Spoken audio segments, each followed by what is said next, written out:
Merci à vous, Jacques Ténier, d'avoir accepté notre invitation. L'Asie, un continent. Nul ne l'ignore, on recense en Asie plus de la moitié de la population mondiale, avec deux géants, la Chine et l'Inde.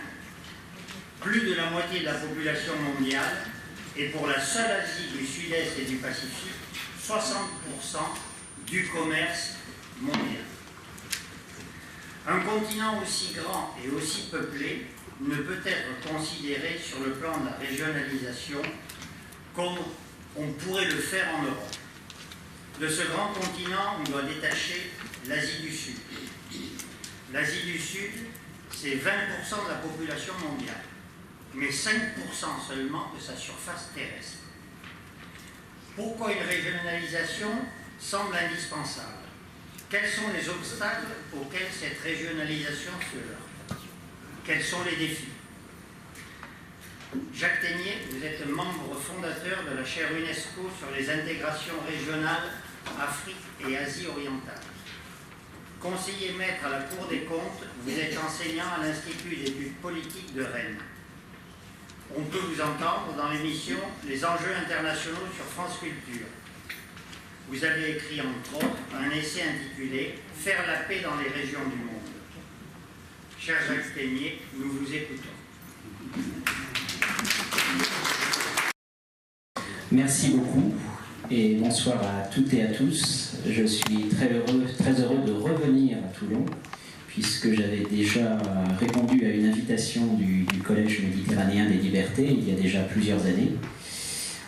Je suis à distance sa riche activité et je suis donc très heureux d'être à nouveau parmi vous ce soir autour d'une région qui, comme il vient d'être dit, est en effet très importante, ne serait-ce que par sa population, près de 2 milliards de personnes, 1,7 milliard de personnes actuellement, une région dont on ne parle pas tant que cela en France et en Europe. Sinon, lorsque une catastrophe comme le tsunami ou un tremblement de terre s'y produit. Et il me semble donc important d'avoir quelques éclairages complémentaires sur cette région qui, par sa fragilité à plusieurs égards, intéresse non seulement les habitants de la région, mais l'ensemble des habitants de la planète. Donc je vous propose aujourd'hui une conférence qui, de mon point de vue, s'insère bien dans le programme du CML pour cette année, autour des frontières, parce que l'histoire contemporaine de cette région, que vous avez ici sous les yeux, donc qu'est-ce que l'Asie du Sud? C'est la première question à laquelle je vous propose de répondre. Nous avons commencé à l'aborder.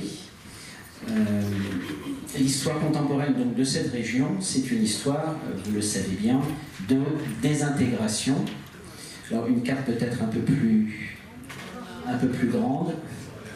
Vous n'y voyez rien? On peut éteindre, oui. On éteint. Voilà. Vous voyez à peu près là? Non, pas très bien.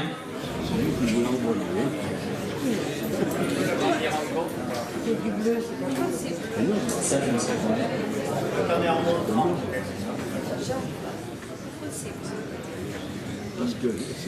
Donc, vous avez, j'espère, sous les yeux, je l'espère en tout cas,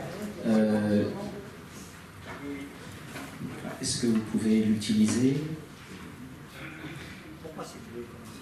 Ça n'a jamais été bleu. Ah, c'est pas du tout bleu. A priori, c'est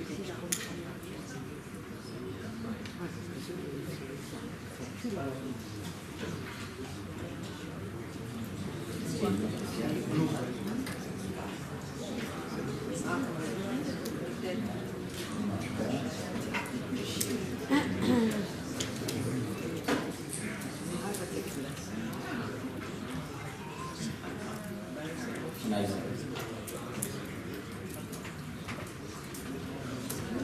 On va essayer de montrer. Je crois que c'est le simple. D'accord. Oui, donc comme je le disais à l'instant, l'histoire de cette région est une histoire, pour ce qui est de la période contemporaine, de désintégration, puisque l'ensemble des pays, à l'exception de l'Afghanistan, que vous avez sous les yeux, faisaient partie des Indes britanniques. Et elles se sont désintégrées dans la violence lors de la partition des Indes britanniques en 1947. Pendant plusieurs décennies, les mouvements qui revendiquaient l'indépendance des Indes ont réussi à faire cause commune. Je pense notamment d'un côté à Nehru et à Gandhi dans le Parti du Congrès, et puis de l'autre côté à Mohamed Ali Jinnah pour la Ligue musulmane. Donc on réussit à faire cause commune pour l'indépendance des Indes britanniques, mais dans la dernière ligne droite, ils ne sont pas parvenus à s'entendre. Et Mohamed Ali Jinnah, donc pour la Ligue musulmane, a exigé la constitution d'un État qui assure la protection des musulmans du sous-continent. Il y a toujours une incertitude, puisqu'il est mort un an après l'indépendance et après la création du Pakistan. Il y a toujours une incertitude sur la réalité de son projet. Voulait-il un État qui simplement assure la protection des musulmans du sous-continent par rapport à la majorité de la population hindouiste, ou voulait-il créer un État islamique?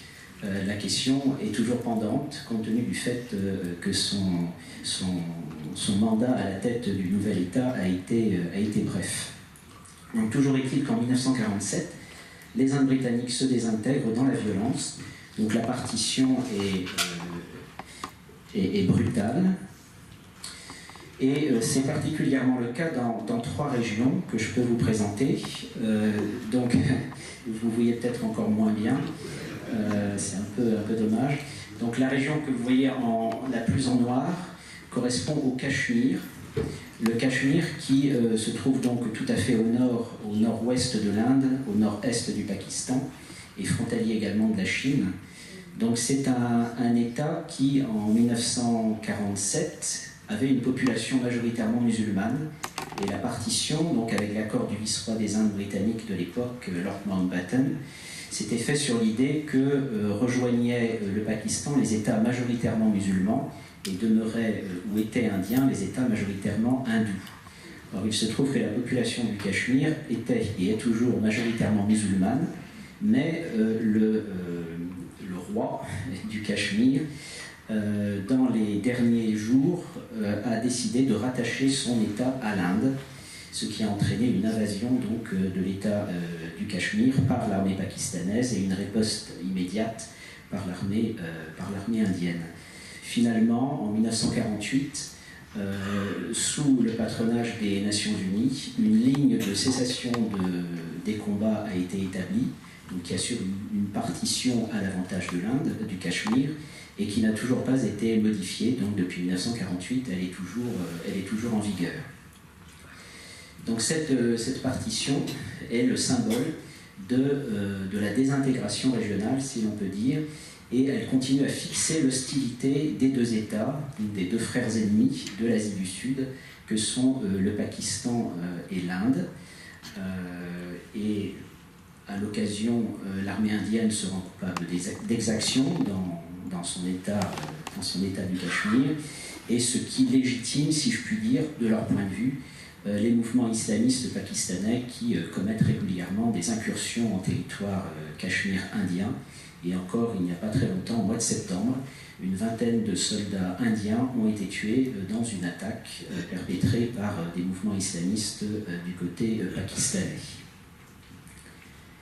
Donc là, nous avons vraiment un abcès de fixation qui ne donne pas de signe de progrès pour que les deux pays améliorent leurs relations. Finalement, il faut qu'ils laissent de côté la question du Cachemire et qu'ils traitent d'autres sujets.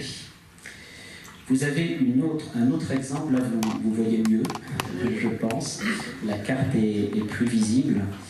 Vous avez donc une frontière ici, entre l'Inde et le Pakistan.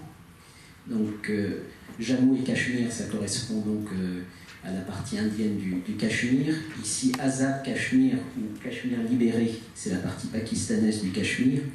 Et puis vous avez également une partie du Cachemire qui a été occupée par l'armée chinoise, et qui se trouve donc au nord. Ici, vous avez sous les yeux le Pendjab, donc Punjab en anglais, ce qui signifie d'ailleurs littéralement le pays des 5 fleuves, et on aura l'occasion d'en parler tout à l'heure lorsqu'on évoquera le changement climatique et son impact sur les glaciers de l'Himalaya et indirectement sur le niveau des grands fleuves de l'Asie du Sud. Tout simplement, le Pendjab, c'est le pays des 5 fleuves, c'est-à-dire principalement l'Indus et d'autres rivières, y compris donc des affluents de l'Indus. Or, les 2 grands États qui ont été particulièrement coupés en 2 par la partition de 1947 sont le Bengale à l'est, on va y venir dans un instant, et le Pendjab à l'ouest. Donc vous voyez ici la capitale du Pendjab pakistanais, Lahore, et Amritsar, la capitale du Pendjab indien, qui est aussi le lieu du temple d'or des Sikhs. Or, il se trouve, c'est assez symbolique, que je me suis rendu il y a quelques années à la frontière, donc sur la route qui relie Lahore à Amritsar, dans une ville qui s'appelle Wagah. Et tous les soirs, au moment du coucher du soleil, vous avez une cérémonie de fermeture de la frontière, avec des gradins de part et d'autre, qui permettent au public d'applaudir son armée au moment de la descente du drapeau. Donc vous avez une chorégraphie qui est à la fois fascinante dans le sens malsain du terme et très inquiétante, puisque l'on voit en effet le soldat indien qui assure la relève du drapeau et le soldat pakistanais marcher en direction l'un de l'autre en se défiant, avec un couvre-chef si possible toujours plus haut que celui qui est en face de soi. Et le drapeau à ce moment-là est ramené de part et d'autre de la frontière elle-même est fermée, et les deux soldats qui tiennent le drapeau doivent veiller à ce que jamais le drapeau du pays d'en face soit au-dessus du sien. Et pendant ce temps-là, donc, j'étais du côté pakistanais, là en l'espèce, chacun applaudit, je n'applaudissais pas, mais chacun applaudit sur les gradins son soldat et son armée qui défie l'adversaire. Donc c'est une cérémonie qui se répète tous les jours à la tombée du soleil. Donc symboliquement, cette frontière des 2 Pendjab est très significative de ce qu'il en a été de l'histoire de la désintégration régionale depuis une soixantaine d'années. Vous voyez également les autres grands États du Pakistan, ou plutôt les composantes politiques du Pakistan. Ici, vous avez l'État du Sindh. Donc, si vous descendez un peu plus bas, vous arrivez à la grande ville de Karachi, donc le grand port sur le golfe d'Arabie. Vous avez ici le Baloutchistan, qui représente pas loin de la moitié du territoire du Pakistan, mais seulement 2% de la population. Mais avec des ressources gazières importantes, ce qui explique que le pouvoir pakistanais tient à cette province, mais redistribue peu la richesse, ce qui suscite des mouvements sécessionnistes à l'intérieur donc du Baloutchistan. Vous avez ici ce que l'on appelle les zones tribales. Donc vous voyez qu'elles sont frontalières de l'Afghanistan, elles sont très proches de Kaboul. Donc le nord Waziristan ici et le sud Waziristan là, et ce sont des lieux de présence à la fois des talibans pakistanais et des talibans afghans, et la frontière, à vrai dire, entre l'Afghanistan et le Pakistan de ce côté-là est très, très poreuse, et c'est une région sur laquelle, par l'intermédiaire des drones, les États-Unis régulièrement bombardent les positions justement des talibans. Et enfin, vous avez la province du nord-ouest, qui s'appelait ainsi déjà du temps des Indes britanniques, qui se trouve donc ici coincée entre le Cachemire et l'Afghanistan, dont les populations sont des populations pashtunes de part et d'autre de la frontière, donc du côté afghan comme du côté pakistanais, et ce qui montre que, rien qu'à travers ces exemples, le Pakistan est un État très composite, très hétérogène, avec un pouvoir central fragile, mais qui ne cesse de s'affirmer par l'armée, par les services de renseignement, et qui d'une certaine manière est travaillée par une paranoïa, la paranoïa étant celle de la possible dissolution du Pakistan, de la possible récupération par l'Inde. Et lorsque vous avez un État qui est dans une situation de ce type, c'est-à-dire se sentant en danger, et éventuellement instrumentalisant les mouvements islamistes, en tout cas pour ce qui est d'une partie des services de renseignement pakistanais, vous ne pouvez pas en effet avoir un cadre régional qui est propice à une coopération de bonne aloi. Si nous allons maintenant de l'autre côté, donc du côté est, là vous avez sous les yeux la partition du Bengale, donc également en 1947. Donc c'est bien la confirmation que l'histoire de cette région est une histoire, à l'inverse d'ailleurs de l'histoire européenne pendant la même période, où nous avons une histoire d'intégration progressive, mais à partir d'une catastrophe également, la Seconde Guerre mondiale. Et ici, nous avons une histoire de désintégration avec une catastrophe, pas de même ampleur, mais à l'échelle de la région quand même importante. Donc vous voyez ici ce qui est devenu le Bangladesh, et qui lui-même est issu d'une autre désintégration, puisqu'en 1947, ces territoires majoritairement musulmans, donc ce que l'on vient de voir à l'ouest, formaient le Pakistan occidental, et puis ici à l'est, le Pakistan oriental. Et le Pakistan oriental, donc composé principalement de populations bengalis, parlant la langue bengali, mais administré par des populations du Pakistan occidental, parlant majoritairement ourdou, et qui n'ont pas accepté justement cette domination sans partage de la part des Pakistanais occidentaux, d'où en 1971 la guerre d'indépendance qui aboutit, avec l'appui de l'armée indienne, à la création du Bangladesh. Donc le Bangladesh ici en rouge, et puis la partie ouest du Bengale qui demeure indienne. Donc ici en gros vous avez Dhaka,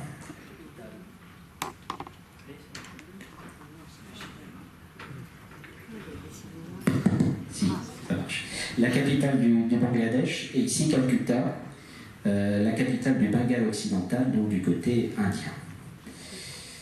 Alors c'est assez intéressant de voir que cette partition a pour effet, je pense avoir une autre carte ici. Oui, vous voyez, c'est une carte un peu compliquée, mais ça montre la marqueterie que constitue la région d'un point de vue politique, parce que d'un point de vue linguistique ou d'un point de vue culturel, ce serait encore plus marqué. Vous avez donc ici le Bengale occidental indien, ici le Bangladesh, et entre le Bhoutan, donc État himalayen, vous avez le Népal ici, là vous avez le Tibet, là la Chine, eh bien vous avez des États du nord-est indien, notamment l'État d'Assam, qui est bien connu pour son thé, ici, et puis d'autres petits États ici, je ne les cite pas tous, Nagaland, Manipur, Mizoram, dont les populations sont plutôt de nature tibéto-birmane, parlant également des langues tibéto-birmanes, et qui se trouvent donc isolés des centres indiens, par le fait que, précisément, le Bangladesh s'enfonce vers le Bhoutan. Donc, la situation est d'autant plus surréaliste, si j'ose dire, que l'armée indienne a participé et très nettement à l'indépendance du Bangladesh, donc contre le Pakistan occidental en 1971, et il n'empêche, dès les années 80, et cela ne cesse pas aujourd'hui, l'Inde a entrepris de construire un mur tout autour du Bangladesh pour se protéger des migrations bangladaises. Et c'est Indira Gandhi qui a été la première à prendre l'initiative de ce mur. Et aujourd'hui, vous avez tout autour du Bangladesh un mur de 3000 km qui est le mur le plus long du monde. Donc on parle beaucoup d'autres murs, que ce soit à la frontière du Mexique et des États-Unis ou dans les territoires palestiniens. On parle beaucoup moins de cet autre mur, et sur lequel des hommes et des femmes meurent chaque jour parce que les patrouilles de l'armée indienne très régulièrement tirent sans sommation sur les personnes qui veulent franchir la frontière. Donc la situation est très compliquée, et elle l'est d'autant plus compte tenu de la démographie de la région. Donc ça, c'est une autre information que nous pouvons avoir en tête pour présenter la région. Donc au-delà de cette histoire contemporaine de désintégration des Indes britanniques, la démographie est très dynamique. Comme je vous le disais tout à l'heure, nous avons dans la région à peu près 1,7 milliard de personnes. Or, si on regarde comment s'est écoulé le XXe siècle, nous avions dans la région en 1900 200 millions d'habitants. 300 millions au moment de l'indépendance, donc en 1947. 600 millions il y a 40 ans pour la seule Inde en 1975. Et aujourd'hui, donc, 1,2 milliard pour la seule Inde également. Et si vous ajoutez à peu près 160 millions de personnes au Bangladesh, 180 millions au Pakistan, nous avons donc à peu près 1,7 milliard de personnes. Pour compléter la région, donc, vous avez au nord les États himalayens, donc petits États par leur population, le Népal, près de 30 millions d'habitants quand même, le Bhoutan, beaucoup plus petit, on en parlera un peu tout à l'heure si vous le souhaitez, à peu près 1 million d'habitants. Tout à fait au sud, l'île du Sri Lanka, une vingtaine de millions d'habitants. Alors le Sri Lanka a connu également des moments très difficiles, donc avec, si l'on peut dire aussi, des frontières intérieures, donc des frontières partageant le nord tamoul et le sud singalais. Pendant de nombreuses années, les Tigres tamouls ont mené la guerre au pouvoir de Colombo pour obtenir leur indépendance. Et finalement, l'armée sri-lankaise, en 2009, au prix de dizaines de milliers de morts civiles, a repris le contrôle du territoire au nord.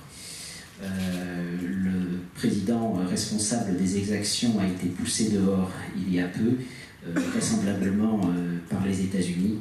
Et c'est un président un peu plus ouvert au compromis qui a pris le contrôle du pays. Donc ce que vous pouvez voir également, ce sont les taux de fécondité. Donc ce sont des informations que j'extrais dans des rapports sur le développement humain. Je m'adresse notamment aux lycéens ou aux étudiants dans la salle, dont la lecture est toujours très instructive chaque année, parce que vous avez toutes les informations sur la situation sociale de tous les pays de la planète. Donc la croissance démographique a été très forte, comme je le disais à l'instant, dans la région. Elle s'est plutôt ralentie depuis une quinzaine d'années, depuis les années 2000. Vous voyez qu'aujourd'hui, en Inde, par exemple, nous avons 2,5 enfants par femme. Au Pakistan, plus de 3. Et l'Afghanistan se distingue fortement, puisqu'il y a 5 enfants par femme, en moyenne, encore au Pakistan. Mais en 2000, ce sont les chiffres officiels, pour autant qu'ils soient fiables, en 2000, il y avait 7 enfants par femme en Afghanistan. Et vous voyez que les taux de fécondité qui se rapprochent le plus de la France, dont les chiffres sont en bas, ce sont les États dont on verra d'ailleurs à travers plusieurs autres indicateurs qu'ils sont les plus développés de la région, c'est-à-dire les îles du Sud, donc le Sri Lanka et les Maldives. Maldives donc avec une population faible puisqu'elle est de 400 000 personnes. Et vous voyez ce décalage également entre les différents pays en termes d'espérance de vie à la naissance. Alors l'Afghanistan, à vrai dire, je l'ai indiqué sur cette liste. On ne le retient pas toujours dans la définition de l'Asie du Sud. Définir des espaces régionaux par construction, ça n'est pas évident. C'est-à-dire autant pour un État, les frontières sont bien établies et sont reconnues par le droit international. Ici, nous sommes obligés de faire des approximations.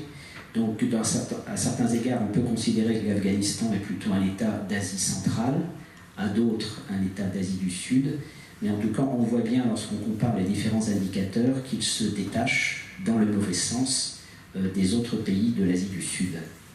Alors, ce qu'il n'y a pas sur le tableau, mais que l'on peut avoir à l'esprit, c'est qu'aujourd'hui, L'Asie du Sud, donc à l'exception de l'Afghanistan, est distancée très largement par l'Afrique sahélienne en matière de croissance démographique. Et ce sont des États comme le Niger, par exemple, qui aujourd'hui ont des taux de fécondité de 5 à 6 enfants par femme, et ce qui explique que d'ici une vingtaine d'années, la population de l'Afrique va rattraper celle de l'Asie du Sud et donc atteindre 2 milliards d'habitants. La population de l'Asie du Sud va continuer à augmenter, mais compte tenu de l'augmentation de la population africaine, la proportion que représentent les Sud-Asiatiques dans la population mondiale restera à peu près analogue, c'est-à-dire entre un être humain sur 4 et un être humain sur 5, donc entre 20 et 25%.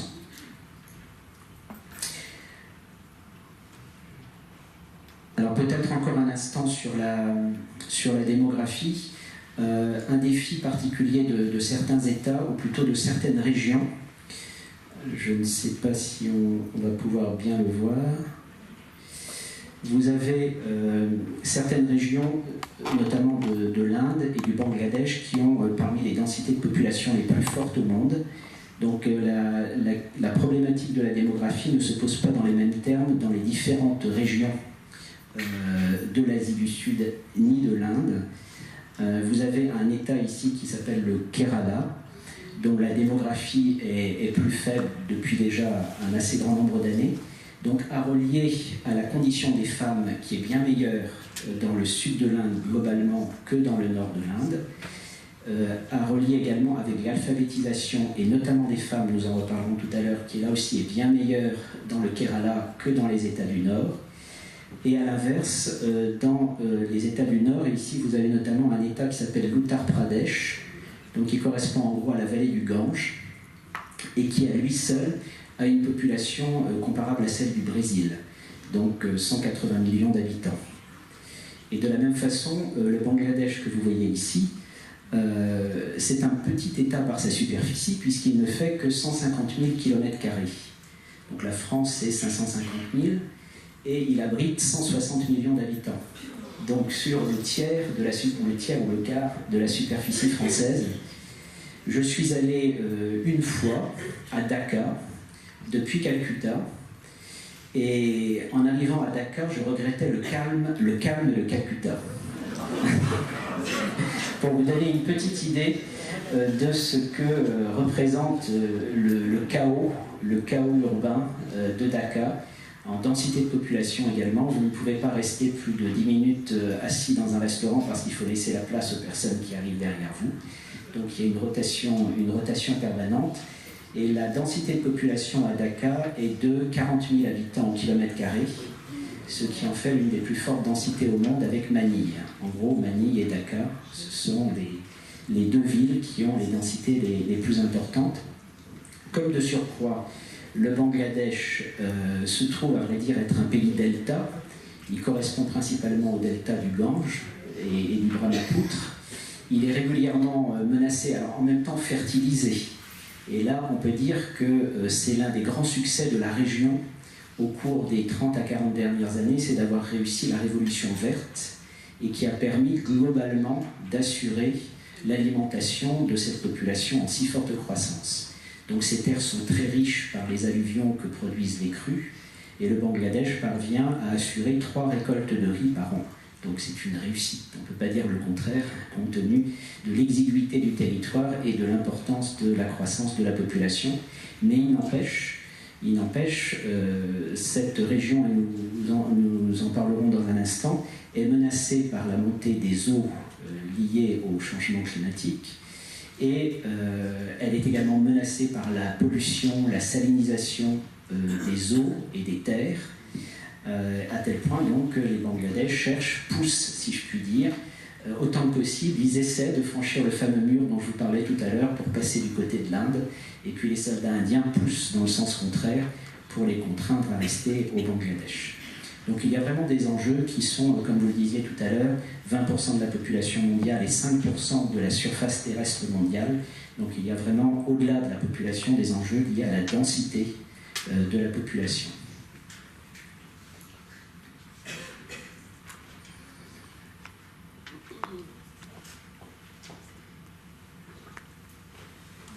Alors ce que la région a connu, c'est une forte croissance économique pour ce qui est de certains de ses États, pour ce qui est d'une partie de sa population et pour ce qui est de certaines régions de l'Inde.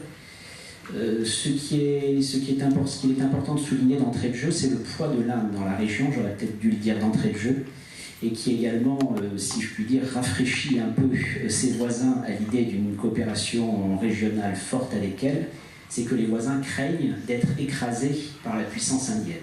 D'autant plus que, comme on le disait à l'instant, des deux Pakistans, ils sont issus justement du refus d'un destin en commun avec l'Inde. Alors on pourrait reprendre d'ailleurs l'expression qu'avait employée le père de l'actuel Premier ministre canadien, qui lui-même avait été Premier ministre du Canada, Pierre Elliott Trudeau, dans les années 70. On pourrait reprendre sa formule concernant les relations Canada-États-Unis, ici aux relations entre l'Inde et ses voisins. Il disait « Être voisin des États-Unis, c'est comme dormir avec un éléphant. Quel que soit le caractère amical de la bête, on n'en est pas moins gêné par ses remuements et grognements. » Et c'est un peu le même cas ici. L'Inde pèse 80% de la richesse de l'Asie du Sud, 75% de la population. Donc évidemment, on ne peut pas parler d'égalité entre les partenaires.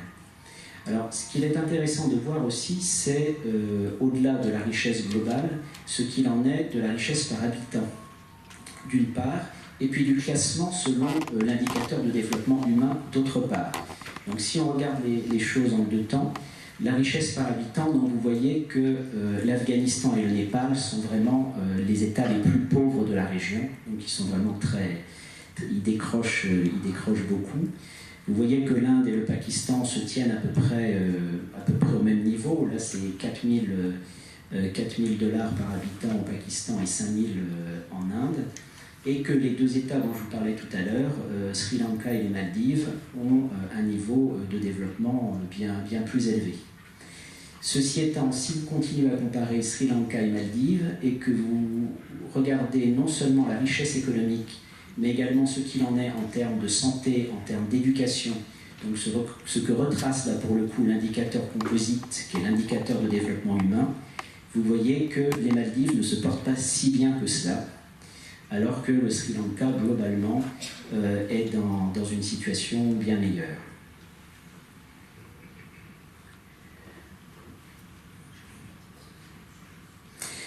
Deuxième temps de notre réflexion, quels sont les principaux défis auxquels sont confrontés les États de la région?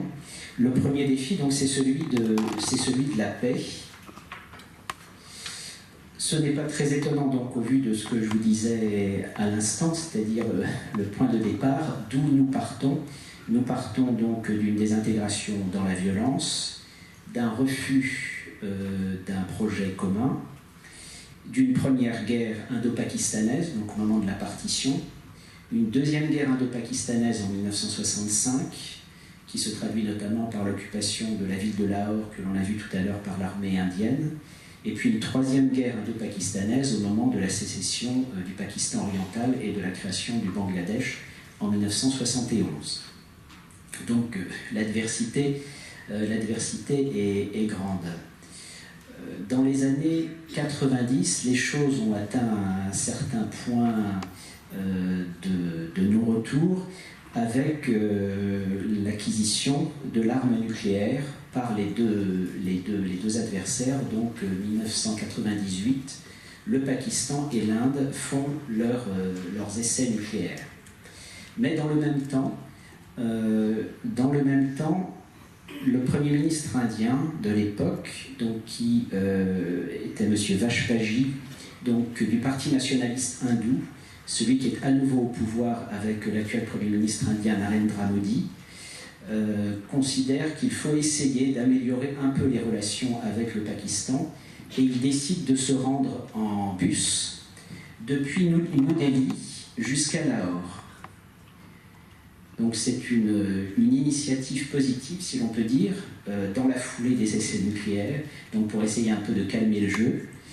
Et la rencontre donc avec le Premier ministre pakistanais Nawaz Sharif, qui est aujourd'hui président, à nouveau donc au Pakistan, se passe plutôt bien, mais cela déplaît profondément au chef d'état-major de l'armée pakistanaise, le général Musharraf, qui, pour saboter le rapprochement entre les deux États, décide de lancer une offensive dans les glaciers de l'Himalaya pour le contrôle d'un glacier. Donc, de mémoire, ça doit être vers ici. Et donc déclenche une guerre qui va être une guerre larvée, mais une guerre quand même, contre les positions indiennes, et donc va saboter le rapprochement en cours décidé par les deux pouvoirs civils. Et c'est ça qui est vraiment frappant lorsqu'on regarde ce qui advient dans la région, c'est que de part et d'autre, notamment chez ces deux grands adversaires, Pakistan et Inde, vous avez des faucons et vous avez quelques colombes. Et il y a des colombes du côté pakistanais, il y a beaucoup de faucons aussi, quelques colombes. Et à chaque fois que précisément un rapprochement tente à se faire, eh bien, il a tendance à être saboté par ceux qui, à l'intérieur de chacun des États, et en particulier de l'État pakistanais, ne veulent surtout pas de ce rapprochement. Donc l'enjeu de la paix est un enjeu très, très difficile à relever dans la région. Je parlais également de ce qu'il en avait été au Sri Lanka avec la guerre entre les Tigres tamouls d'un côté et puis le gouvernement nationaliste singhalais de l'autre. Donc les partisans de la paix ont fort à faire. On pourra évidemment en revenir en fonction de vos questions tout à l'heure. J'ai mis en deuxième défi les droits des femmes, parce que si vous lisez les rapports sur le développement humain ou tout un ensemble d'autres documents, vous constatez que l'Asie du Sud est l'une des régions, voire la région, où les droits des femmes sont les moins bien assurés. Vous avez peut-être à l'esprit un terrible viol qui s'était produit à New Delhi en décembre 2013, si je me souviens bien. Il s'en produit beaucoup.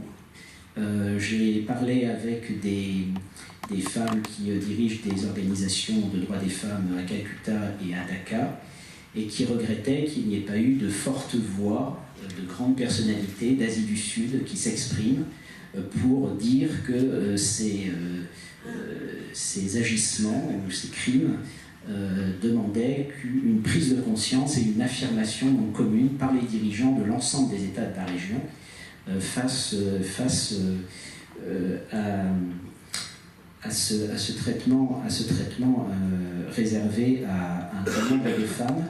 Là, je vous ai indiqué, pour vous donner une petite idée de la façon dont on peut comparer les États au regard de la situation des femmes, le taux d'alphabétisation des personnes de 15 à 24 ans, comparaison hommes-femmes. Alors vous voyez que la situation est particulièrement catastrophique en Afghanistan, ce qui ne surprendra pas, puisque vous avez un taux d'alphabétisation de 60% pour les hommes et de 30% pour les femmes en Afghanistan. Vous voyez que la situation, y compris sur cette question des îles du Sud, donc le Sri Lanka et les Maldives, est correcte, puisque vous avez un taux d'alphabétisation de près de 100% et pour les hommes et pour les femmes. Et je pense que vous auriez les mêmes proportions d'ailleurs pour l'État du Kerala, donc du sud-ouest de l'Inde dont je vous parlais tout à l'heure. Alors que si vous alliez dans l'Uttar Pradesh, donc le fameux grand État de la vallée du Gange dont la population est comparable à celle du Brésil dont je vous parlais tout à l'heure, là vous auriez sans doute des proportions plus proches de celles du Népal, voire de l'Afghanistan. Et il y a également une comparaison qui est assez édifiante. C'est celle qui nous permet de regarder d'un côté l'Inde et de l'autre côté le Bangladesh. Vous avez vu tout à l'heure que la richesse par habitant en Inde, la richesse moyenne, était supérieure à ce qu'elle est au Bangladesh. Mais lorsque vous comparez ici les taux d'alphabétisation, vous voyez 82% pour les femmes bangladaises et 74% pour les femmes indiennes. Donc c'est assez édifiant. Alors je ne prétends pas connaître le fin mot de l'affaire, ni connaître suffisamment la culture des différents États de la région, mais il me semble quand même que cette information introduit un doute sérieux sur le sort des femmes dans la tradition hindouiste. Et il semblerait que dans un pays comme le Bangladesh, donc musulman, la situation des femmes ne soit pas pire, voire soit un peu meilleure que dans certains États indiens. J'ai compris également que dans la tradition hindouiste, par exemple, il n'y avait pas de contrat de mariage écrit, et donc la répudiation pouvait se faire oralement, alors que dans la loi islamique, il y a un contrat de mariage, il y a des règles, et cette simple comparaison à travers ces chiffres, Bangladesh-Inde, donne à penser que la situation est vraiment très critique dans un certain nombre d'États indiens, et notamment les États du nord de l'Inde. Alors on pourra me répondre que des femmes ont été ou sont encore à la tête d'États d'Asie du Sud. C'était le cas d'Indira Gandhi dans les années 70 et 80. C'était le cas de Benazir Bhutto ensuite. Au Bangladesh, depuis 40 ans, 2 femmes se disputent le pouvoir très férocement. L'actuelle première ministre, Sheikh Hasina, et son adversaire, la Begum Zia. Mais dans ces quatre exemples, il s'agit de femmes issues de dynasties, donc qui sont filles, veuves ou sœurs d'eux. Et c'est bien à ce titre qu'elles incarnent la dynastie et qu'elles obtiennent le soutien derrière la dynastie, c'est-à-dire derrière celle qui prend la suite du père ou du mari. Donc cette question vraiment des droits des femmes, me semble-t-il, est cruciale pour cette région. La démographie, à vrai dire, je n'y reviens pas parce que nous l'avons déjà assez largement abordé, et précisément les deux questions, démographie et droits des femmes, sont liées. La question suivante, donc le grand défi suivant, celui de l'écologie. J'ai recensé un certain nombre de questions qui se posent à la région, le climat, les forêts, les glaciers, les fleuves, les mers. Donc on a dit à l'instant que les densités de population étaient très fortes, particulièrement dans le nord de l'Inde, au Bangladesh. On a vu également que l'Asie du Sud ne représentait que 5% de la surface terrestre. Et elle se trouve confrontée aujourd'hui à un défi supplémentaire qui est lié au changement climatique. Vous avez ici sous les yeux, j'espère en tout cas, que vous avez sous les yeux les bassins du Gange, du Brahmapoutre et de la Meghna. Alors j'essaie de vous représenter un petit peu comment les fleuves courent. Donc ici vous avez le Gange qui va traverser tout le nord de l'Inde et ce fameux état de l'Uttar Pradesh dont je vous parlais tout à l'heure. Ici vous avez Benares, Varanasi, ici sur la carte. Et ensuite, le Gange donc, va venir traverser le Bangladesh et se jeter à la frontière entre Dhaka et Calcutta. Vous avez ici un autre grand fleuve qui, lui, part du Tibet, et donc qui va faire un parcours que malheureusement vous ne voyez pas bien ici, et qui, à vrai dire, est tout à fait d'ouest en est au sud de l'Assa, et qui ensuite oblique complètement, traverse les États du nord-est de l'Inde, notamment ici l'Assam, et puis après traverse le Bangladesh pour rejoindre le Gange et former le delta du Bengale. Donc nous avons des fleuves qui sont absolument décisifs pour la région. Cette région, donc le nord de l'Inde et le Bangladesh, qui abrite plus de 400 millions de personnes. Donc l'approvisionnement en eau de ces 400 millions de personnes est étroitement lié au débit de ces fleuves. Or, ces fleuves sont eux-mêmes tributaires des glaciers de l'Himalaya. Et on pourrait dire la même chose d'ailleurs pour le bassin de l'Indus. Donc ici, nous sommes au Pakistan. Donc là, vous avez l'Indus, donc qui vient du Tibet également. Et puis les autres fleuves qui forment, comme je vous le disais tout à l'heure, qui arrosent l'état du Pendjab, donc le fameux état des 5 fleuves, qui ensuite traverse le Baloutchistan, le Sindh, et puis qui se jette au niveau de Karachi, dans le golfe d'Arabie. Donc vous avez plusieurs centaines de millions de personnes qui dépendent de ces fleuves. Je vous le disais tout à l'heure que le Bangladesh parvenait à récolter 3 fois par an du riz. Le Pendjab, il en est de même. j'ai circulé au Pendjab, c'est une terre extrêmement riche, extrêmement fertile, grâce précisément à ces fleuves. Or, ils sont tributaires des glaciers de l'Himalaya, donc ils sont, d'après les spécialistes, au nombre d'à peu près 15 000.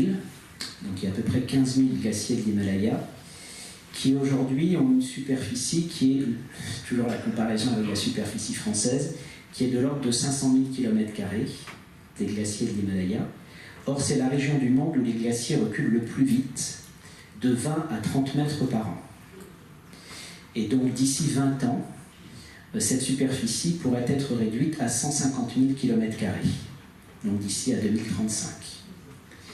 Et inévitablement, cela se traduit dans un premier temps par ce que l'on appelle des inondations glaciaires, et qui se produisent donc déjà dans ce petit État, le Bhoutan, donc le royaume du Bhoutan, ici qui est célèbre notamment parce qu'il a conçu un indicateur de développement humain composite, dont vous avez sûrement entendu parler dans le Collège méditerranéen des libertés, qui est le bonheur national brut. Et malheureusement, ce bonheur national brut est menacé par la fonte des glaciers et donc par ces inondations glaciaires, donc dans un premier temps. Et puis dans un deuxième temps, c'est évidemment le risque d'une forte réduction du débit des fleuves et donc une plus grande difficulté à approvisionner les populations en eau. Or, cette question de l'approvisionnement en eau des grandes métropoles sud-asiatiques est une question cruciale, donc New Delhi, mais aussi plus au sud, Bombay, Karachi, Calcutta. Donc il y a vraiment des enjeux très importants liés à la fonte des glaciers et au changement climatique, et tout ceci pouvant particulièrement peser sur cet État d'une très grande fragilité que je vous présentais tout à l'heure, le Bangladesh, donc avec le risque à la fois d'avoir le contre-coup des inondations glaciaires au nord et puis le contre-coup de la montée des eaux au sud, dans le golfe du Bengale, et comme je vous le disais tout à l'heure, une salinisation des sols qui ne cesse de progresser et donc qui fait régresser les perspectives d'agriculture et les perspectives de 3 récoltes de riz par an. Donc on a l'impression d'un piège qui est en train de se refermer sur les près de 200 millions d'habitants du Bangladesh. Alors ce qui est assez inquiétant également dans l'Asie du Sud, c'est que c'est la région du monde qui a la plus faible couverture forestière par habitant. C'est celle également dont les côtes sont les plus menacées, notamment les coraux, qui sont en grand danger de disparition. Donc il y a une très forte interrogation sur l'avenir écologique de l'Asie du Sud.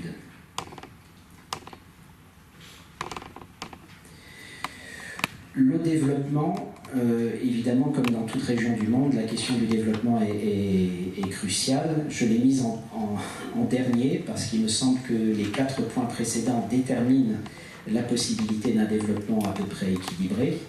Donc la région a connu une forte croissance économique ces dernières années, mais de façon très inégale et très inégalitaire, notamment une forte croissance en Inde, mais pas dans tous les États indiens, plutôt dans le sud que là encore dans ces fameux grands États de la vallée du Gange dont je vous parlais tout à l'heure, qui décrochent plutôt, ou les États du centre-est indien également, qui sont des États d'une grande pauvreté.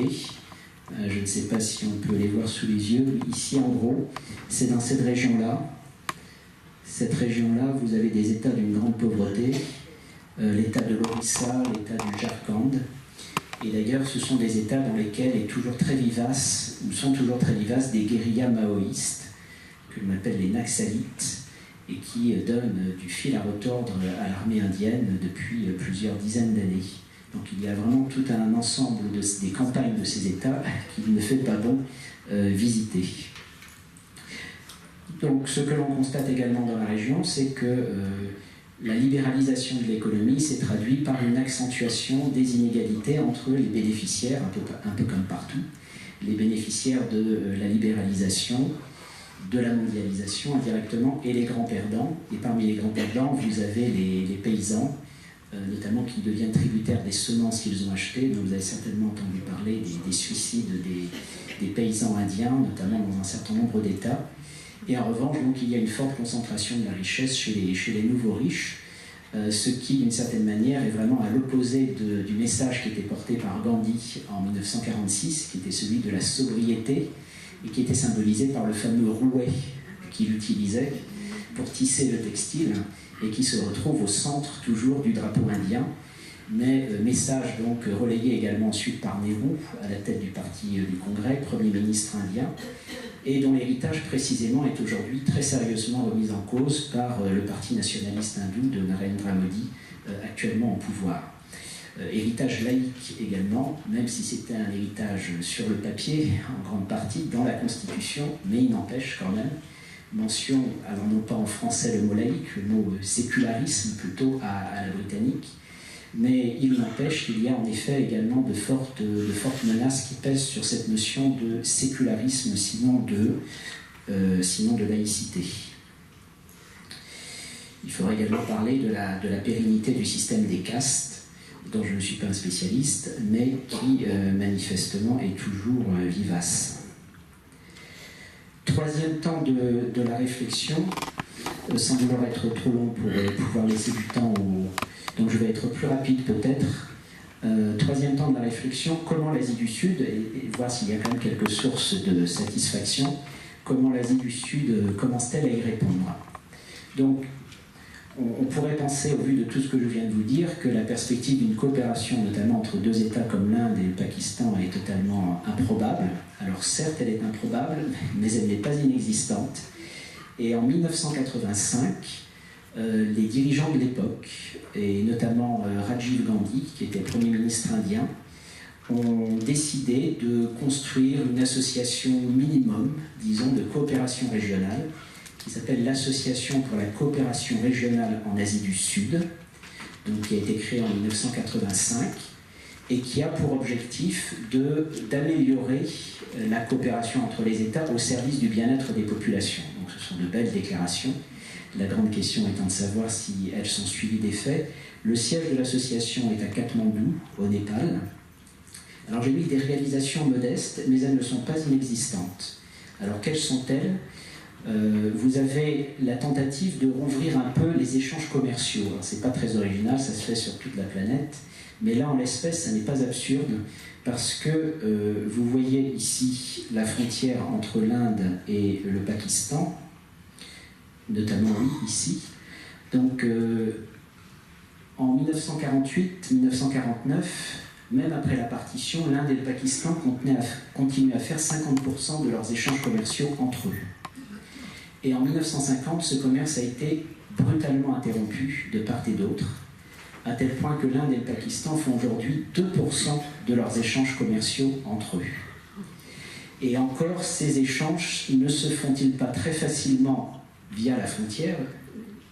On comprend bien, vu ce que je vous ai dit tout à l'heure sur la cérémonie de fermeture de la frontière, par exemple, chaque soir, mais très largement par l'intermédiaire du port de Dubaï. Donc, pour que le commerce entre l'Inde et le Pakistan se fasse, il se fait largement par le port de Dubaï, voire parfois par le port de Singapour, mais pas directement. Et donc un chargement du coton, par exemple, qui voudrait aller de Lahore jusqu'à Dhaka au Bangladesh, et qui mettrait 4 jours s'il circulait en train de Lahore à Dhaka, met 40 jours en descendant tout le Pakistan et ensuite en prenant le bateau pour descendre le golfe d'Arabie et remonter le golfe du Bengale. Donc vous voyez bien les enjeux. Et là, c'est intéressant d'ailleurs de noter que les chefs d'entreprise sont des partisans de la coopération régionale. Parce que précisément, eux, ils ont bien vu les intérêts qu'il y avait à bien faire marcher leur entreprise et à bien faire marcher les affaires. Donc il y a eu un accord de réduction progressive des droits de douane, mais c'est à une vitesse tellement modeste qu'on n'en mesure pas encore bien l'impact. Et de façon plus concrète, les États et les dirigeants ont vu qu'il y avait un certain nombre d'enjeux communs qu'ils devaient relever de façon commune. Et c'est le cas notamment des prévisions météorologiques. L'ensemble des États sont traversés par les cycles de la mousson. Ils sont régulièrement menacés par des crues, voire par le tsunami, tel que cela fut en 2004. Et ils ont donc décidé de créer des centres régionaux de recherche météorologique. De la même façon, ils sont confrontés à des pandémies, notamment la tuberculose et le sida. Il y a à peu près 5 millions de Sud-Asiatiques qui seraient séropositifs, ce qui représente la région d'Asie la plus importante de ce point de vue. Donc une coopération régionale a été mise en place également dans ce domaine. Et puis de façon encore plus concrète, il y a à peu près 10 ans, un peu à l'image, modeste encore, mais quand même, un peu à l'image au Fonds structurel européen, les États de l'Association de coopération régionale pour l'Asie du Sud ont mis en place un fonds de développement qui est principalement alimenté par l'Inde et dont les partenaires de l'Inde sont les principaux bénéficiaires. Alors j'insiste là-dessus parce que du point de vue de la régionalisation, dans un état d'aussi grande inégalité entre les partenaires, ça me paraît décisif. C'est-à-dire, je vous disais tout à l'heure, en gros, les voisins de l'Inde craignent d'ouvrir leurs frontières, craignent d'approfondir leur coopération, tout simplement parce qu'ils craignent d'être ensuite absorbés, d'être dévorés par la puissance ou par l'éléphant indien. Et cela ne peut donc marcher que si le pays dominant, donc là en l'espèce l'Inde, accepte de faire des concessions, accepte de s'engager dans des actes de solidarité. Et à travers ce fonds, c'est le cas. Et pour une fois, les choix prioritaires ont été bien fixés, puisqu'il s'agit de financer notamment des centres de santé maternelle et infantile dans plusieurs centaines d'hôpitaux, dans plusieurs milliers de centres sanitaires à travers toute la région. Donc là, nous avons quelque chose d'intéressant, parce que pour la première fois, je pense, dans la région, les populations peuvent bénéficier concrètement, et non pas à travers des sommets de chefs d'État, peuvent bénéficier concrètement de la décision des États de faire quelque chose ensemble.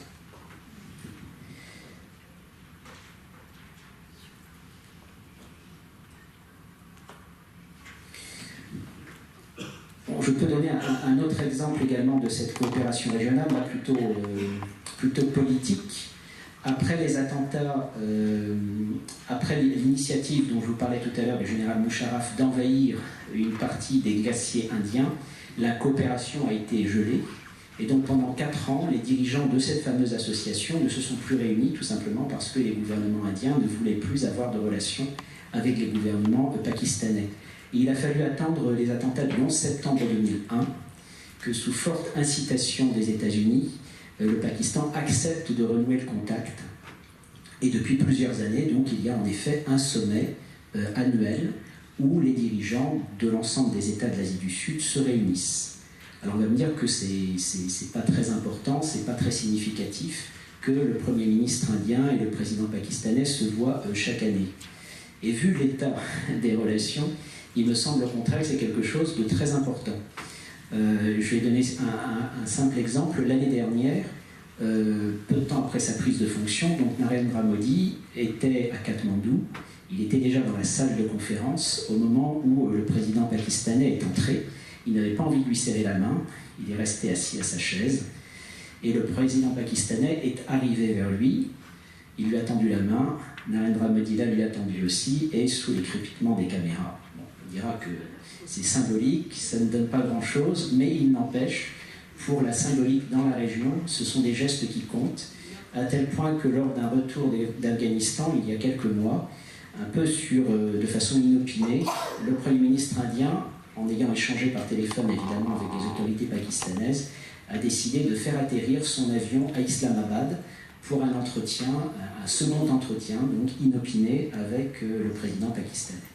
Alors, entre-temps, malheureusement, je vous le disais tout à l'heure, il y a eu des attaques islamistes contre l'armée indienne dans le Cachemire, donc à nouveau, les relations sont devenues très tendues.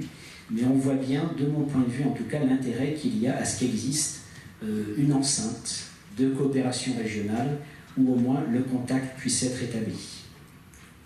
Alors, je vais beaucoup plus vite sur le reste, sur les autres points. J'ai mis l'ouverture sur l'Asie de l'Est, les prémices d'une régionalisation asiatique. Et c'est particulièrement le cas ici, parce que vous voyez dans ces États du nord-est indien, les frontières le sont avec la Chine ici, notamment la Chine, et ici la Birmanie.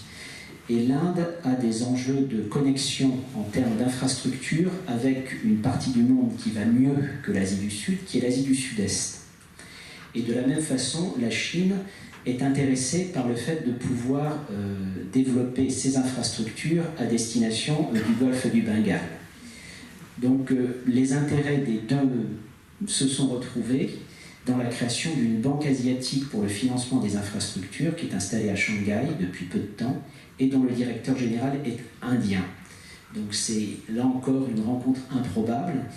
Je dis improbable parce que je n'ai pas évoqué la Chine au motif qu'elle n'est pas à strictement parler dans l'Asie du Sud, mais c'est un partenaire qui est très important pour comprendre les agissements notamment et de l'Inde et du Pakistan, parce que la Chine a développé depuis plusieurs années tout un réseau de bases navales qui lui permettrait de sécuriser ses approvisionnements pétroliers entre la Chine elle-même et le golfe arabo-persique.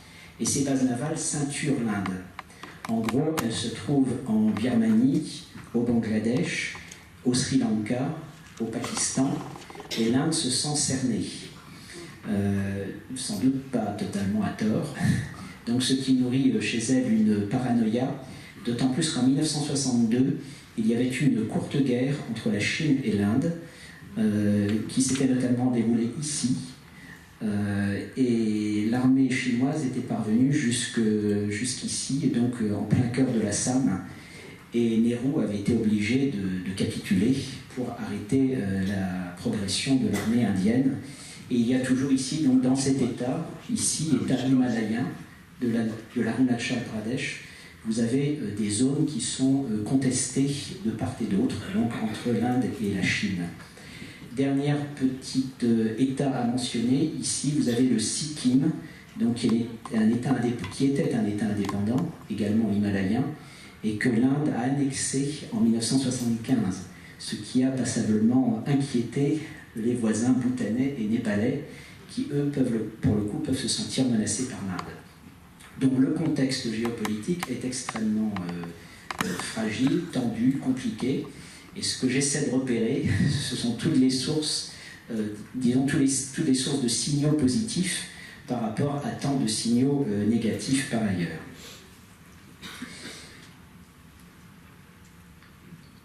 Le dernier point, j'ai mis la sortie du face-à-face, la contribution du tiers à la détente régionale.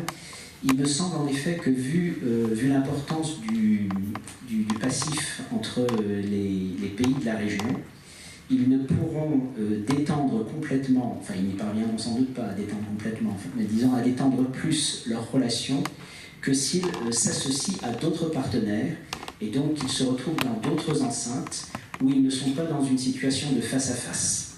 Et l'arrivée d'un tiers, de ce point de vue-là, est utile pour décrisper la relation. Et vous avez à cet égard une organisation qui est intéressante, qui est créée à l'initiative de l'Association des Nations du Sud-Est asiatique. Donc ici, vous avez l'Asie du Sud-Est, qui s'appelle donc l'Association des Nations du Sud-Est asiatique, ASEAN, et qui a créé un forum élargi à ses voisins pour traiter des enjeux de géopolitique régionale élargie, si j'ose dire, et l'Inde, le Pakistan et le Bangladesh l'ont rejoint. Donc il me semble que dans un continent aussi vaste que l'Asie, dont vous avez dit tout à l'heure qu'il représentait la moitié de la population du monde, dans un continent qui, à l'inverse de l'Afrique, de l'Amérique ou de l'Europe, n'a aucune organisation régionale panasiatique, qui puisse être un lieu où précisément les conflits puissent être débattus et où il puisse y avoir des éléments de règlement pacifique des différends, il n'y en a pas. C'est l'Asie du Sud-Est, sans doute parce que ces États, Indonésie, Malaisie, Thaïlande, n'inquiètent pas ses voisins en tant que tels, et qui a pu prendre cette initiative de les associer, donc Chine comprise, à un forum diplomatique et dont les États de l'Asie du Sud sont partie prenante.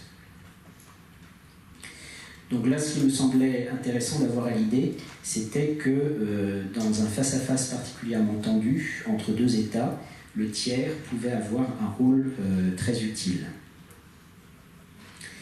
Quatrième et dernière question, comment le monde peut-il agir conjointement donc avec cette région qui représente entre un quart et un cinquième de la population mondiale?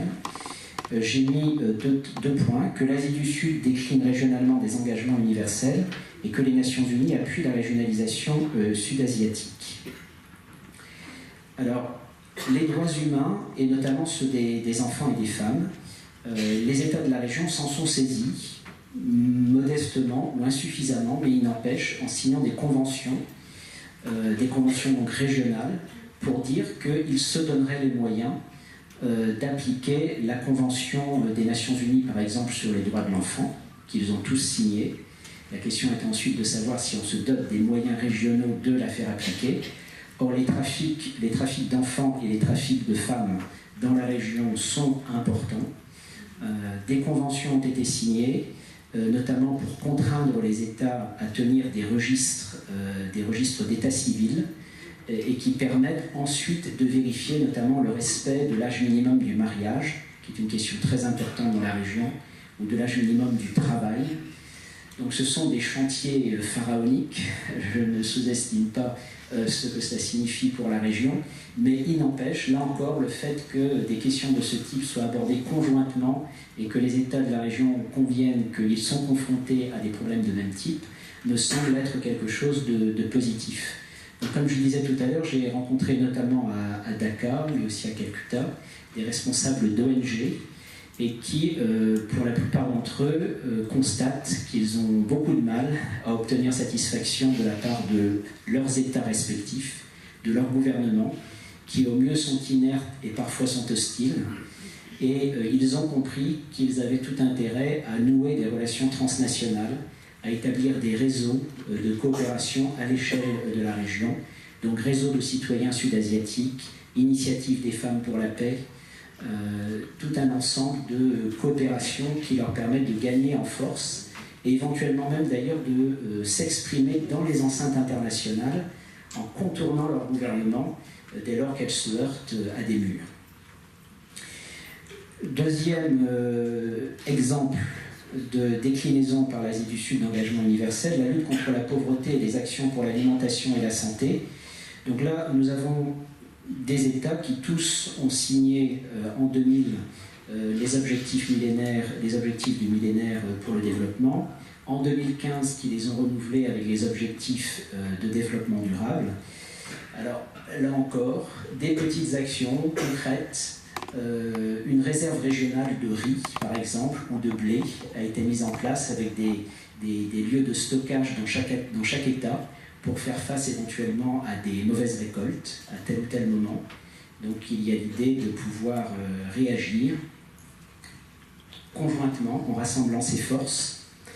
J'ai cité également la question également cruciale des droits des travailleurs. Vous vous rappelez sans doute de ce qui s'est produit à Dhaka, au Bangladesh, si je me souviens bien, c'est en janvier 2013, où un bâtiment qui n'était absolument pas fait pour accueillir des machines-outils, le bâtiment du Rana Plaza, s'est effondré sur ses ouvrières, et où on a découvert qu'un certain nombre de firmes transnationales réalisaient la production de textiles qu'ensuite elles commercialisaient en Europe ou en Amérique du Nord. Et donc là, on a bien vu deux choses. On a vu la corruption des entreprises correspondantes, enfin des filiales ou des sous-filiales bangladaises des groupes transnationaux et des dirigeants politiques bangladais, d'un côté. Et puis de l'autre côté, l'absence de vérification par les groupes multinationaux, au minimum, du respect de leur charte des droits des travailleurs par leurs sous-traitants. Et donc là, c'est quelque chose qui commence à être vu au niveau des pays de la région, avec beaucoup de difficultés, mais il y a peut-être la perspective d'un travail concerté des syndicats de la région. Et enfin, la protection de l'environnement, je n'y reviens pas puisque nous avons déjà abordé cette question du climat ou des mers tout à l'heure, simplement peut-être pour citer le fait que le Népal et l'Inde, par exemple, ont commencé à mettre en place des zones transfrontalières de protection de la biodiversité. Donc les choses progressent lentement, mais sûrement, et avec de grandes inégalités là aussi selon les États. En gros, le Bhoutan, c'est un tout petit pays et qui de surcroît contrôle au compte-gouttes quasiment les entrées de touristes sur son territoire, mais à peu près 40% de son territoire qui est classé en zone protégée, alors qu'au Bangladesh, c'est à peu près 0% ou peu s'en fout. Je terminerai rapidement, parce qu'à vrai dire, j'ai déjà évoqué un petit peu ces questions. Je pense que confronté à de tels enjeux sur une région aussi importante, la petite association pour la coopération régionale en Asie du Sud dont je vous ai parlé à l'instant ne peut pas faire tout toute seule. Il faut des appuis extérieurs. Dans la lutte contre le sida dont je vous parlais à l'instant, c'est le cas. Une stratégie régionale a été élaborée, mais conjointement avec les institutions internationales que sont l'Organisation mondiale de la santé et l'Agence des Nations Unies spécialisée dans la lutte contre le sida. C'est intéressant d'ailleurs de voir que une stratégie régionale de ce type a été élaborée par les États des Caraïbes bien plus tôt qu'en Asie du Sud. Et pourquoi? L'analyse que je fais, c'est que les États des Caraïbes n'ont pas les moyens. Des États comme les Jamaïques, comme Trinidad et Tobago sont des petits États qui n'ont pas l'administration en capacité de bâtir des stratégies nationales de lutte contre les pandémies. Donc d'entrée de jeu, ils ont bâti une stratégie régionale et ils se sont mis en relation avec les institutions mondiales qui elles-mêmes ont régionalisé leur politique dans les pays en question. A l'inverse, ici, je pense qu'un État comme l'Inde, a fortiori, mais même le Pakistan ou le Bangladesh, a dû penser pouvoir faire des choses tout seul, sans avoir besoin de régionaliser ces stratégies. Donc je pense que c'est l'une des raisons pour lesquelles du retard a été pris. Affirmer une vision économique continentale, je vous le disais à l'instant, c'est le cas avec la création de cette banque asiatique des infrastructures. Je reviens un instant simplement sur cette comparaison petit-grand pays, et c'est une occasion en conclusion d'évoquer les nationalismes à l'œuvre dans la région. Les pays ont affirmé que face à des désastres, ils pourraient faire appel à leurs voisins et pourraient y faire face donc conjointement. Or, il y a eu deux contre-exemples.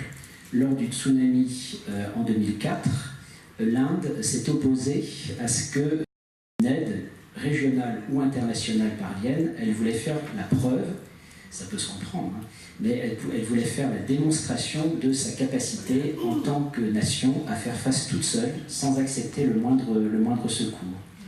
Et dans les années qui ont suivi, lors du tremblement de terre au Cachemire, l'Inde a proposé son aide au Pakistan, et pour la même raison, le Pakistan a refusé l'aide indienne, parce qu'il ne voulait pas que les populations pakistanaises puissent bénéficier d'une aide qui viendrait de l'Inde, et qui donc contribuerait à améliorer le regard qu'il portait sur le grand voisin. Alors, fortifier une conscience commune, évidemment, c'est toute la grande question, et le moment où je vois cette conscience commune, lorsque, à l'occasion, je suis dans l'un des États de la région, c'est lors des matchs de cricket. Parce que le cricket est vraiment une passion commune, alors qu'il peut, évidemment, on sait bien que le sport et le nationalisme peuvent faire bon ménage, mais en même temps, la passion du cricket est tellement forte qu'il semblerait que ce soit quand même plus exaltant de jouer au cricket que de s'affronter par les armes, ce dont on ne peut que se satisfaire. Et il y a une catégorie de joueurs qui jouent un rôle très important.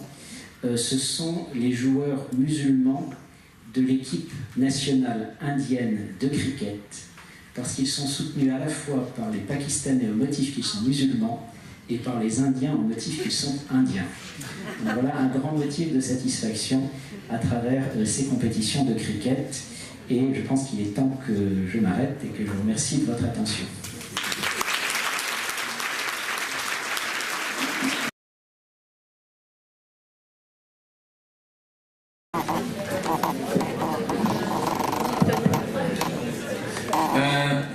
Bonjour, j'ai vu que vous avez défendu une thèse sur l'intégration de la zone indienne. La question que je me pose, c'est, excusez-moi, c'est de savoir, on a aussi une région qui est très disparate. L'Inde, c'est des fédérations d'États. Le Pakistan ne contrôle pas une grande partie de son territoire. Est-ce qu'il y a quelque chose de cohérent dans une vision qui vient d'en haut, alors qu'au niveau local, on a des États qui ont de plus en plus de mal à contrôler leur territoire, leur population, avec des crises en interne, hein, on le sait au Pakistan. Voilà, merci.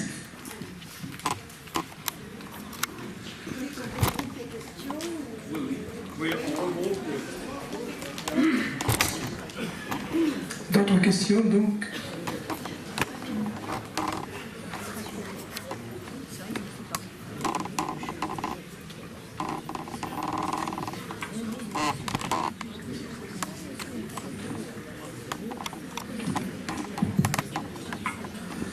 Bonsoir. Tout d'abord, je veux remercier pour la richesse de votre exposé, même si j'arrive pas à vous suivre clairement, car les schémas et les tableaux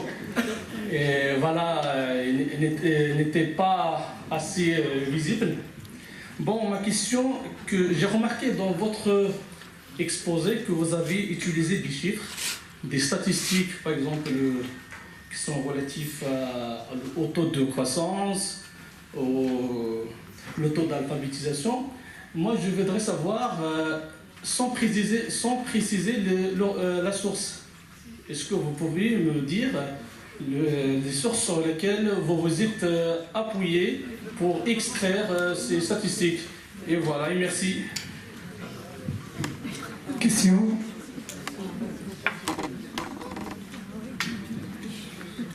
Madame Dari, vous voulez intervenir à propos des photos? Je ne veux pas poser de questions, je voulais simplement dire, s'excuser pour le peu de visibilité des cartes qui étaient présentées, mais peut-être pourrions demander à M. Ténier de nous faire parvenir les documents, et si vous nous donnez vos mails, si nous avons bon nombre de vos mails, mais si vous souhaitez nous donner ce que nous n'avons pas, nous ferons plaisir de vous envoyer les documents. Il me semble que c'est la moindre des choses. Voilà. Merci. Merci à vous.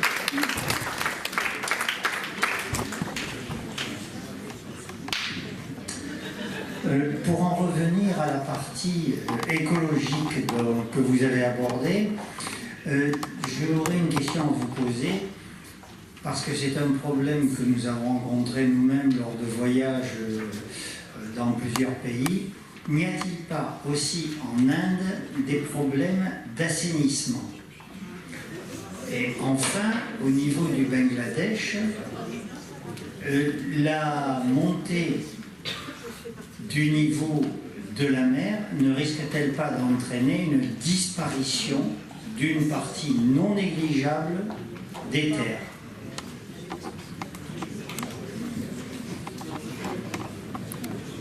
Bon, il répond. Oui. Bien, je vous présente mes excuses également pour les cartes, puisque c'est moi qui vous les ai transmises. Donc en effet, nous essaierons de faire mieux. Pour la première la question, je vous réponds peut-être tout de suite à la question sur les sources. Donc ce sont des sources extraites du rapport mondial sur le développement humain. Donc c'est un rapport produit annuellement par le Programme des Nations Unies pour le développement, le PNUD, que vous pouvez consulter sur leur site. Vous n'êtes pas obligé de l'acheter, vous l'avez sur Internet en libre consultation. Et donc là, les chiffres que j'ai utilisés sont extraits des annexes à ce rapport. Donc vous avez des annexes extrêmement riches, vous pouvez les avoir sur tout un ensemble d'autres registres, l'éducation, la santé, les revenus. Donc c'est vraiment une source d'information très riche. Et l'indicateur sur le développement humain dont je vous ai parlé, vous avez peut-être eu déjà des conférences au CNL sur le sujet. Donc c'est un indicateur qui a été progressivement élaboré et qui comprend notamment donc non seulement la richesse économique, mais notamment l'alphabétisation, l'espérance de vie, la mortalité infantile. Et c'est un indicateur qui est la résultante très largement de travaux de l'économiste indien Amartya Sen, qui est bien connu en Europe, mais également d'un économiste pakistanais qui s'appelait Mahbub ul Haq. Et donc ce sont eux deux, finalement, Mahbub ul Haq pour le Pakistan et Amartya Sen pour l'Inde, qui nous ont légué cette ambition de mesurer la richesse, cette première tentative de mesurer la richesse autrement que par le produit intérieur brut. Donc tous les chiffres que je vous ai donnés sont issus de cette source. Pour ce qui est de la première question, peut-on parler d'intégration pour des États aussi hétérogènes, aussi composites et de surcroît menacés par des forces centrifuges? Vous avez raison, c'est-à-dire je pense qu'il est sage en l'espèce de ne pas parler d'intégration régionale, mais de parler de coopération régionale. Comme je le disais, l'Inde, avec ses 1,2 milliard d'habitants, avec son poids, est déjà un monde en soi qui est lui-même travaillé par des forces centrifuges. Le Pakistan est lui-même travaillé par des forces centrifuges, mais il n'en demeure pas moins que ces États sont confrontés à des enjeux communs. Donc c'est ce que j'ai voulu dire en citant l'exemple notamment des glaciers de l'Himalaya, l'exemple des fleuves. Et donc les fleuves en question ou les glaciers en question, ils ont une évolution qui a un impact sur l'ensemble des États, quelle que soit leur culture, quelle que soit leur langue, quelle que soit leur religion. Et donc là, on a un exemple difficile, mais aussi extraordinaire, de vérifier qu'il y a ou non une capacité à surmonter la grande hétérogénéité pour faire face à des défis communs. Mais vous voyez, cette coopération régionale, compte tenu de la structure fédérale indienne, par exemple, elle ne peut pas passer uniquement, vous avez raison, par le haut. S'il s'agit de gérer, par exemple, le delta du Gange, du point de vue des retenues d'eau, aucun accord ne pourra être fait entre le gouvernement indien et le gouvernement bangladais s'il n'y a pas un accord de l'État indien du Bengale occidental. Et la première ministre, notamment du Bengale occidental, a des positions très affirmées sur ces questions, assez agressives aussi par rapport au Bangladesh, puisque la partie indienne, disons, a un peu plus de marge de manœuvre sur les fleuves que la partie bangladaise. Les États du Nord-Est que je vous ai présentés à l'instant, du Nord-Est indien comme l'Assam, ont également leur mot à dire. Donc vous avez tout à fait raison. Cette structure composite, enfin cette structure fédérale de l'État est absolument décisive, mais on l'a vu également en Europe avec la position du Parlement wallon au moment du vote sur le traité de libre-échange avec le Canada. Donc on a vu l'importance de cette structure fédérale qui fait que dès lors que l'accord porte sur des compétences qui ne sont pas du niveau fédéral mais du niveau de l'État fédéré, demande pour qu'il y ait ratification l'accord du niveau de l'État fédéré. Et je pense qu'on va le voir d'ailleurs au moment de la ratification de l'accord, y compris au Canada, où il faudra également que les parlements de l'Alberta, du Québec, de l'Ontario, pour ce qui est des compétences visées par l'accord et qui relèvent des États fédérés, se prononcent. Donc vous avez tout à fait raison. Il faudrait regarder, là c'est vraiment un panorama général que j'ai dressé, mais ensuite ça vaudrait la peine de regarder, de faire une conférence, par exemple, rien que sur le delta du Gange, pour savoir comment ça se passe entre le Bengale occidental et le Bangladesh, et de la même façon voir entre le Gujarat, donc c'est l'État l'État de l'Ouest qui est frontalier du Pakistan, au sud, dont Narendra Modi a été le gouverneur pendant de longues années, comment se passe la question notamment des franchissements de frontières par les pêcheurs, ou par les éleveurs, ou par les paysans. Ça se passe en règle générale très mal, c'est-à-dire que vous avez des milliers de paysans ou de pêcheurs indiens ou pakistanais qui finissent dans les prisons de l'autre État, au motif tout simplement parce qu'ils ont franchi légalement la frontière. Et il faut des négociations plusieurs années après pour que, à l'issue de beaucoup de palabres, eh bien, les gouvernements acceptent de libérer tant de milliers de pêcheurs, tant de milliers de paysans qui, à leur corps défendant, se sont retrouvés dans les geôles indiennes ou pakistanaises pendant de nombreuses années. Et donc, en effet, il faudrait vraiment regarder ça de très près, beaucoup plus que je ne l'ai fait. Et de surcroît, vous avez raison, compte tenu en plus de ces forces centrifuges qui traversent le Pakistan, qui est un État faible, fragile, et travaillé par les mouvements islamistes à sa frontière afghane. Une dernière question ? Oui. Est-ce que après... S'il vous plaît. Si. On va vous donner la parole.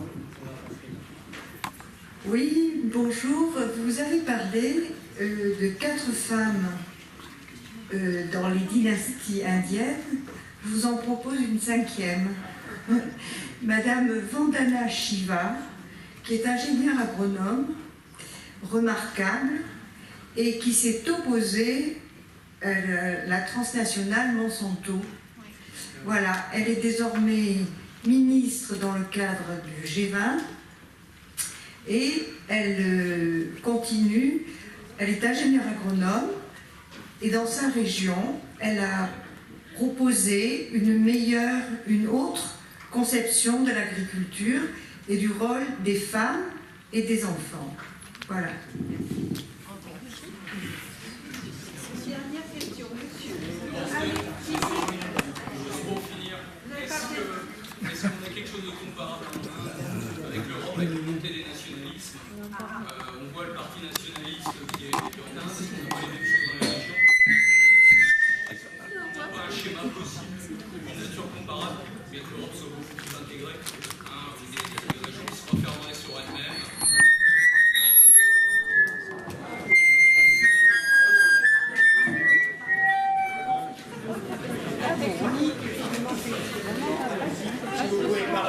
Oui, je peux parler.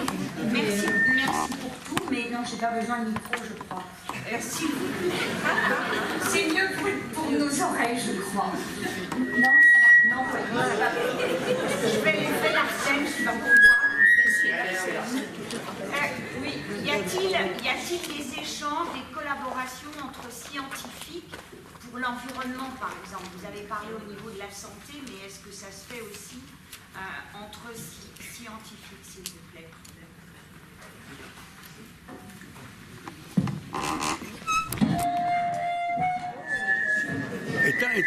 Éteins.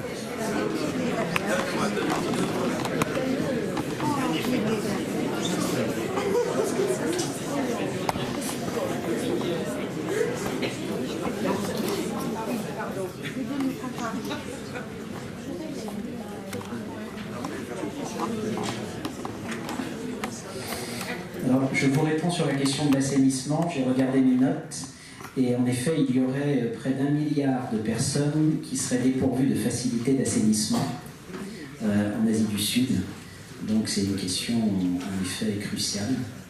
Et pour ce qui est de la montée des eaux et du Bangladesh, c'est une question qu'avait soulevée il y a peut-être, il y a déjà 35 ans, Jacques Attali, lorsqu'il était conseiller spécial de François Mitterrand. Et il avait proposé un projet donc alors non pas de barrage, parce qu'il faut laisser au contraire les marées remonter, enfin disons un projet de protection du Bangladesh et qui n'a jamais été financé. Alors je comprends, ceci étant, que les Néerlandais apportent au Bangladesh leur expertise qui est grande en matière de gestion des marées et de niveau des eaux, puisqu'une partie du territoire néerlandais est en dessous du niveau de la mer. Et donc là, il y a une coopération très étroite entre les Pays-Bas et le Bangladesh.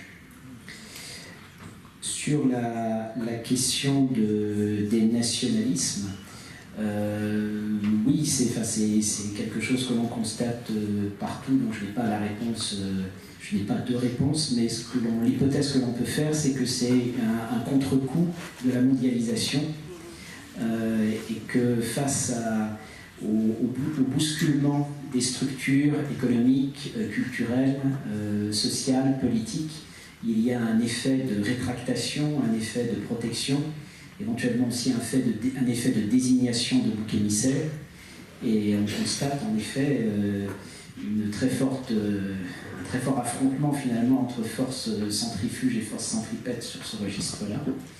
Et ceci étant, les nationalismes en l'espèce, comme je vous le disais, en Asie du Sud, ne datent pas de la mondialisation, mais elles préexistent. Mais